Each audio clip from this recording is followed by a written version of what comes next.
Now, y'all, I know. I've been gone for a little minute. I've been going off of YouTube for a little minute. I've been trying to, build my motivation back. You know what I'm saying? But the boy is back now. Today, I have something good for y'all today. So now, today, we're gonna be ranking killers, only the 4 killers in the game. Now, next video I'm gonna make on this game is a discussion video. We need to talk because it's been so long since they added new killers to this game, and I'm getting kind of like, I'm getting kind of, I can't speak. I'm getting kind of bored of the game. Now, mind you, while I'm doing this ranking, I'm only going to be ranking the 4 main killers because there's only 4 in the game. I'm going to be saying their strengths and weaknesses, and I'm gonna give a reason why I put them where they belong. So, this is totally my opinion, and I hope you guys enjoy the video. And make sure y'all like and comment, and tell me which I agree and disagree with. So, on to the video.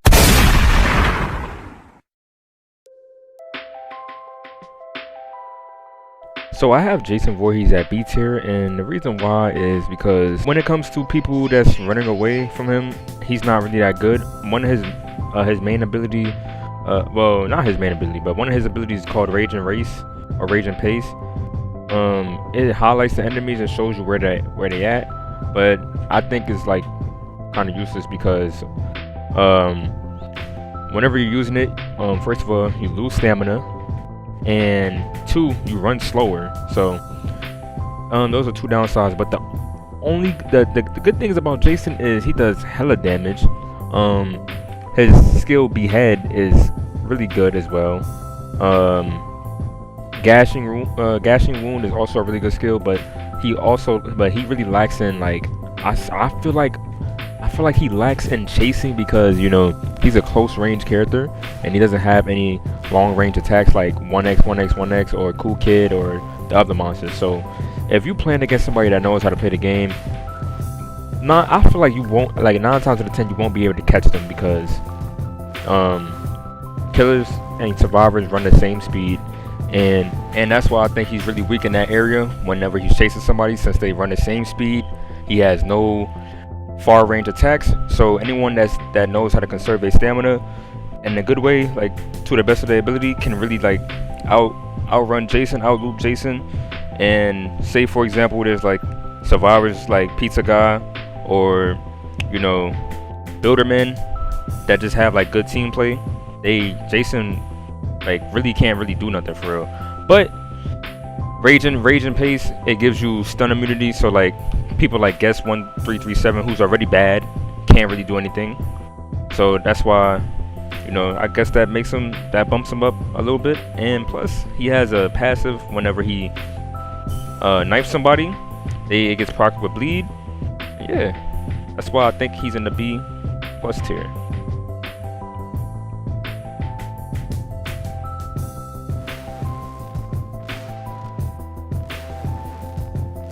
So personally, I think Cool Kid is A+ tier for many reasons because one of his abilities, the little throw, you throw a little cube ability.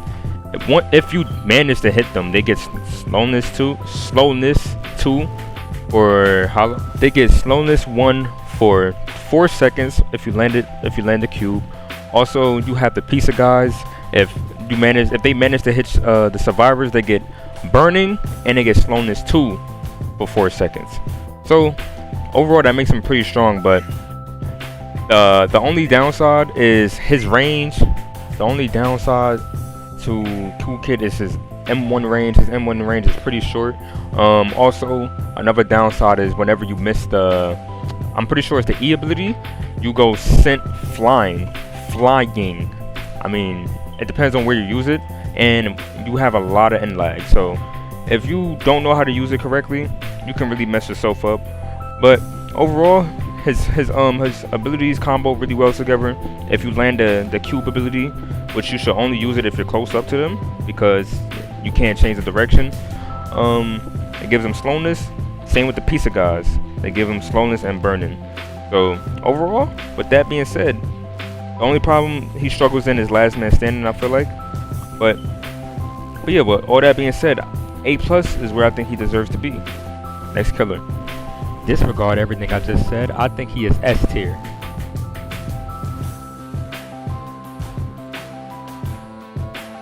Now with John Doe, I personally think he's S minus or maybe S tier because his abilities are pretty strong. Like I think he does a lot of damage. Like if you land the Q ability, which is not really hard to land, if you land the Q ability, that can easily take off like 30 HP. It has a short cooldown.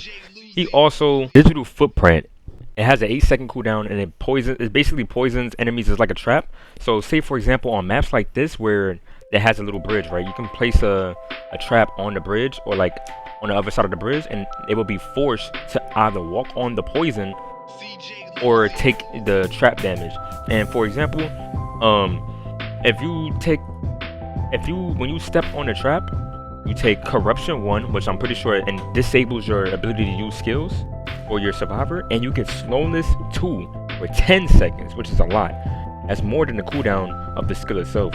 So on certain maps, it's really good, and it can force your survivors to move a certain way to try to avoid the trap, which can either lead them into receiving damage or they have to run into the trap. Now he also has a passive called Unstoppable, which lowers his stun time. He also has another passive to where if anybody steps behind him, any survivor behind him takes Corruption 2 for 3 seconds, which is poison. So yeah, that's why I think he's S minus tier, maybe even S tier. On to the last and final killer.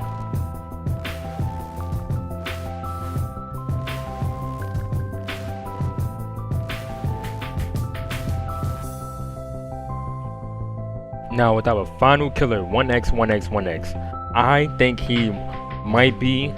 It's really close between him and Cool Kid, and him and John Doe, because they all got their strengths and weaknesses, but he is not map dependent. I personally think he might be the best killer in the game, just for the simple fact that his M1s give poison, which is really good. His M1s also give glitch effect, which messes with the person's screen. He also can revive people from the dead. You see the T ability, he can revive people from the dead. So say for example you kill like 2 people or 3 people, you can use it's like Cool Kid's ability, but you have to kill people to get it. And also he has an E ability. The E ability, what that does, it freezes their screen and they have to click off everything. So that means they have to unshift lock. By the way, they have to unshift lock and they have to click off of everything, which can take them a bit of time. So that gives you a free 2 hits, by the way. Free 2 hits, especially if you're close to them, gives you 2 to 3 hits. It's like an insta kill almost every time. Also the Q ability is also really strong as well.